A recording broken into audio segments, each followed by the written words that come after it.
খাদ্যের আসল সৌন্দর্য লুকিয়ে থাকে তার সরলতায়। সুস্বাদু খাবার মানেই বড় জটিল কিছু নয়। ঠিকভাবে বাছা উপকরণ, পরিমিত মশলা আর সঠিক রান্নার ধারা, এই তিনে তৈরি হয় ক্লাসিক পদ। আজকে আমাদের রেসিপি সাধারণ উপকরণ দিয়ে অসাধারণ স্বাদের গাটি কচুর দম।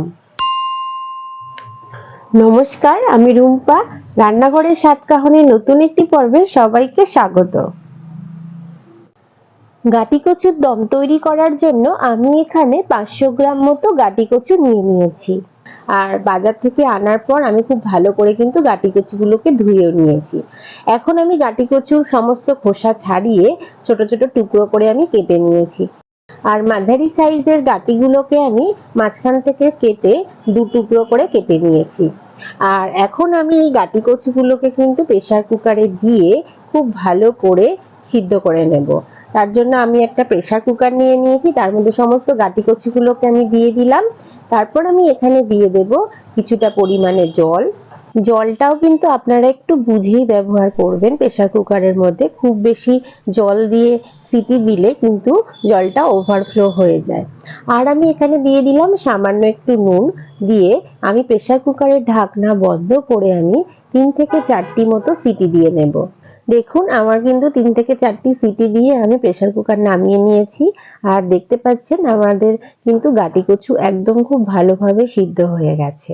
আর এই গাটি কচুর দম তৈরি করার জন্য আমি কিছু উপকরণও একসাথে রেডি করে নিয়েছি।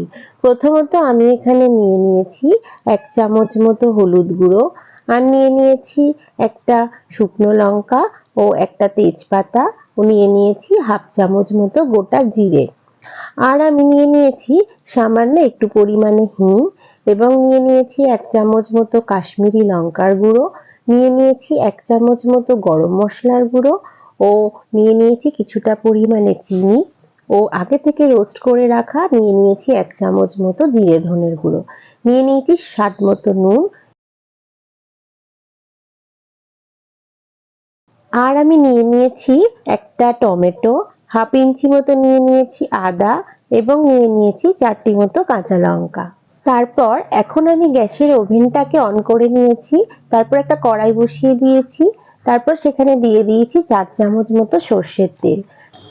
তারপর তেলটা একটু হালকা গরম হলে দিয়ে দিচ্ছি সামান্য একটু হিং, একটা তেজপাতা, একটা শুকনো লঙ্কা ও 1/2 চামচ মতো গোটা জিরে। ফোড়নটাকে একটু হালকা এদিক ওদিক করে নাড়িয়ে, এবং ফোড়ন থেকে যখন একটা সুন্দর গন্ধ বেরোবে, সিদ্ধ করে রাখা গাটি কচুগুলোকে তেলের মধ্যে দিয়ে খুব ভালোভাবে এদিক ওদিক নাড়িয়ে অন্তত 2 থেকে 3 মিনিট সময় ধরে হালকা একটু ভেজে নেব। আর এদিকে গাটি কচুগুলো ভাজতে ভাজতে আমি একটা মশলা রেডি করে নিচ্ছি।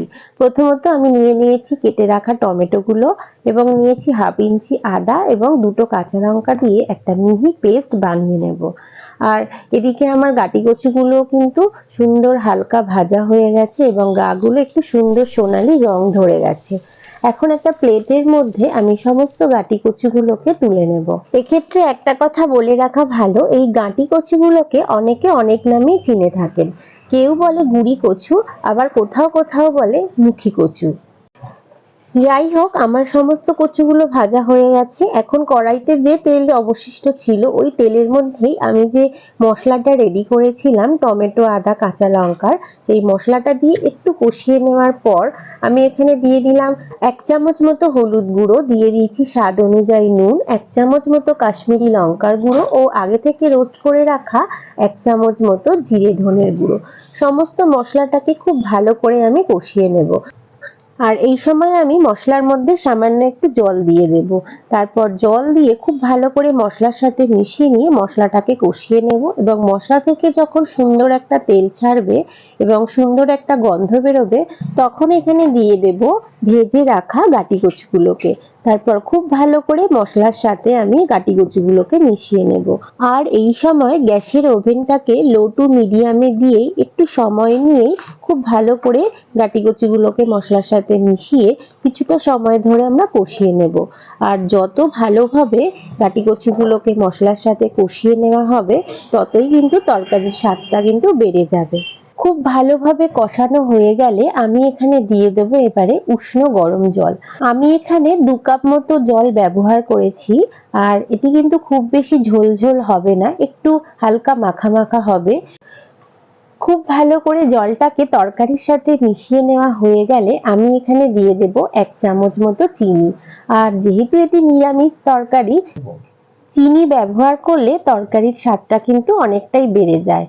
আর আমি দিয়ে দিলাম 2টি কাঁচা লঙ্কা। তারপর খুব ভালো করে চিনি ও কাঁচা লঙ্কাটাকে তরকারির সাথে মিশিয়ে নেব। তারপর ঢাকা দিয়ে 5 থেকে 7 মিনিটের জন্য তরকারিটাকে খুব ভালো করে আমি ফুটিয়ে নেব। তারপর 5 থেকে 7 মিনিট পর ঢাকনা খুলে আবারও আমি একবার তরকারিটাকে একটু হালকা এদিক ওদিক করে নাড়িয়ে নেব।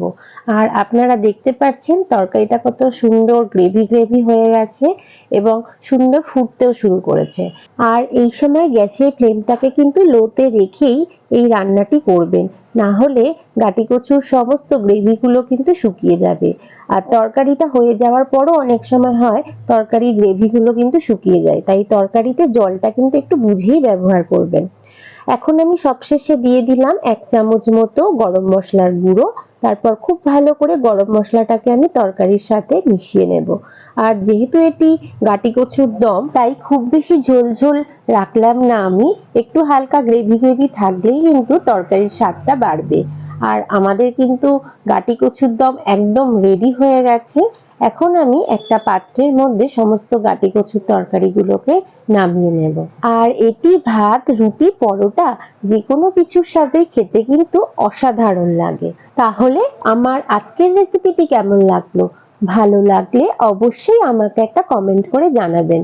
সেই সঙ্গে লাইক, শেয়ার এবং আমার চ্যানেলের নতুন বন্ধু হয়ে থাকলে সাবস্ক্রাইব করার অনুরোধ রইল এবং পাশে থাকা বেল আইকনটি প্রেস করে অল নোটিফিকেশনটি অন করে দেবেন।